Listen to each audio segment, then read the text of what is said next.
Hi guys, welcome back to ESCplus. It's Aitor. I'm here with Sofia Coll, one of the representatives from last year's Benidorm Fest 2024. Hi Sofia, hi. Nice to see you Hello. again. Nice to see you too. It's so nice having you here again in our channel. It's been a year since you performed at Benidorm Fest. How now, looking back in time, how do you feel about your performance and about the whole experience of Benidorm Fest? I feel grateful and I feel blessed and I feel like I learned a lot and I evolved too as an artist, and I think life is about that. So I am very, very grateful, and yeah, I don't know. It's a joy also to be here and to be able to live this experience from another perspective. So I don't know. I'm happy and I'm glad of what I did, and I think that we did the best we could with what we had. Yeah, it was an amazing performance. It was one of my favorites, and also Thank the you. outfit and everything. It was slay. So tell us, did you think like okay, when you wrote the song "Here to Stay," were you thinking that that would bring you like all the success and all the that could lead to a new album, being here again, getting new fans? I mean, you never know because when you're doing the things, you never know. But it is true that, as I said, when I wrote "Here to Stay," I was projecting about this. You know what I mean? Like Manifesting. yeah, I was writing the song like if I'm doing this is to be here. So I wrote the song imagining how I'd feel being in Benidorm Fest and how I'd feel doing all of this. And also with all the aesthetic of the album that I knew I was gonna have and all the message that I knew I wanted to give. So you never know, but the intention was there. So I'm glad it all came up this way. Do you think it was a new era, like a beginning of the new era of Sofia Coll? It is. Everything is a new era. You know what I mean? Like, but yes, it is. It is. Nice. So this after Benidorm Fest, what have you been up to? Because you've been writing songs, doing concerts. You just released the new album, Aurora Boreal, which means like Northern Lights, kind of like yeah. Yes. So tell us a little bit like how was your life after Benidorm Fest? It was so crazy, and it was also like, okay, like sitting back for a little bit and being like, okay, what's my life now? Like what are we gonna do? My team was also changing a little bit, so it was like, okay, like putting all the pieces together and like trying to like figure it out what I was gonna do next, and like putting all the pieces, yeah, of like last year's too, writing songs.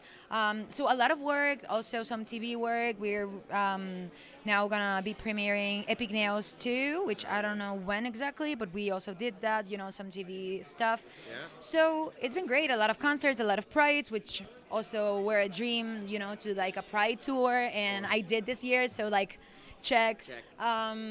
So yeah, I don't know. It's been great, but it's been a year of okay, where am I now, and like who am I now, and like taking perspective. Of course. Lots of work, but also lots of rewards because you know. It's a ton of rewards, and I think like releasing now Aurora Boreal, as you said, the Northern Lights. It's like full circle.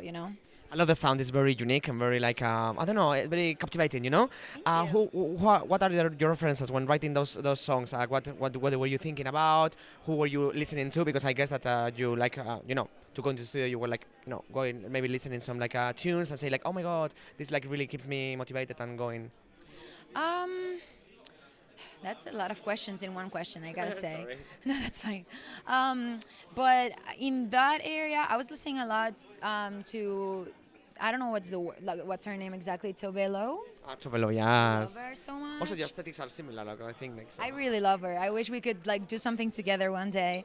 But I love her. I was listening to Charli XCX before she released the album. Before Brad, okay. For Brad. Obviously Brad too. Well, yeah, I know it, obviously like Brad. I know every word. Yeah. But like I was listening to all that, and a lot Brad of Summer, it was the right of time. course we had a Brad Summer, but it was everything written by then. But yeah, and I was just thinking, I like to write about reflections. Like I find myself writing about stuff that I think, and in a kind of, I'm a very positive person, so I try to like, I don't know, put that in words to like motivate me, and like, even though if I am feeling down, it's okay to be down, to like be okay, like this is your moment to be down, and that's okay, right? So like, I don't know, it's been really like a process of like listening to myself and also feeling free to explore, you know, like all the imaginary and like what is real, what's not real, you know, what's time, what's distance. Like I don't understand this 3D sometimes.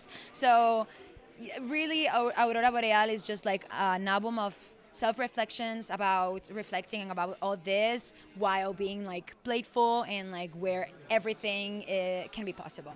Cool. It's like a blooming, you know, like you are like coming out of your Kinda. like. And also like the Northern Lights theoretically is where like the things that are tangible and untangible like come together, you know. So I find like it's like where the sky and the ocean like, you know, meets. Yes. Like I don't know, I find it very powerful.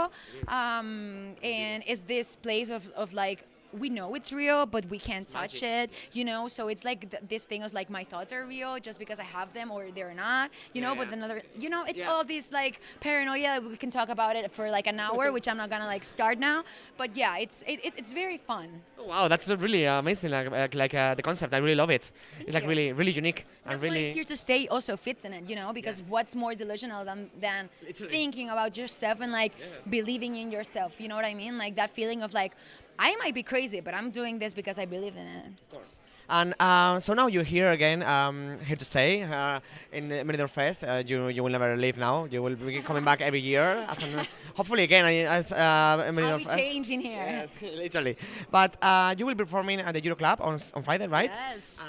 How you feel about that, being back at Benidorm Fest, but now chilling, you know, just as a... Good. I can't wait. I need to rehearse a little bit, but I can't wait. Don't worry, you got that, girl. Oh, I mean, and I'm so like- excited about like I love the crowd, you know what I mean? Like that makes me feel alive. So I can't wait. So how do you feel about yesterday's first semi-final, and also like who are you looking forward to see on the second semi-final? Oh man, that was hard, but I am looking forward to see Carla Frigo, obviously. We're gonna talk about that in a bit. Okay. But who was your favorite from yesterday? Who impressed you the most, and who are you looking forward to see apart from Carla, of course? Kube impressed me a lot. I think she did very, very, very well. You should do a collaboration together. I can see you, like the aesthetics and everything I match. think we look like sisters, right? A Actually. little bit, like physically. I don't Yes. know. I find her in me. You see yourself in you. Right, exactly. That's what I meant. And then Lucas, I also loved him. Wow, very beautiful. Who do you think is the best one to go to Eurovision? Because you know that you are a huge Euro fan. You follow a lot Eurovision. I do. I mean, we haven't seen all the performances yet. That's what I was gonna say. That I think it's unfair to say that before seeing all the performances. So if you Song-wise? ask me on Thursday, I can tell you. But I don't know. I really don't know, and I don't want to say anything before watching it. I don't think it's fair. Fair enough. And final question: would you consider coming back to Benidorm Fest and fight for the Eurovision dream again? Yes, I would love to go to Eurovision at some point, but I feel like I have to feel that it is my moment, you know, and it has to fit in the schedule too, because we know that it takes a lot of time. Great things take time, so. Great thing, it takes time, you know. So I want to do it right, and I want to do it when I feel it's the moment for me to do it. But I would love to go to Eurovision. You know that it's one of my bucket list checks too. So I would really love that, but I don't know when that's gonna be. You know. So don't expect me next year because I don't know. But Okay. it's gonna happen eventually. Soon, yeah.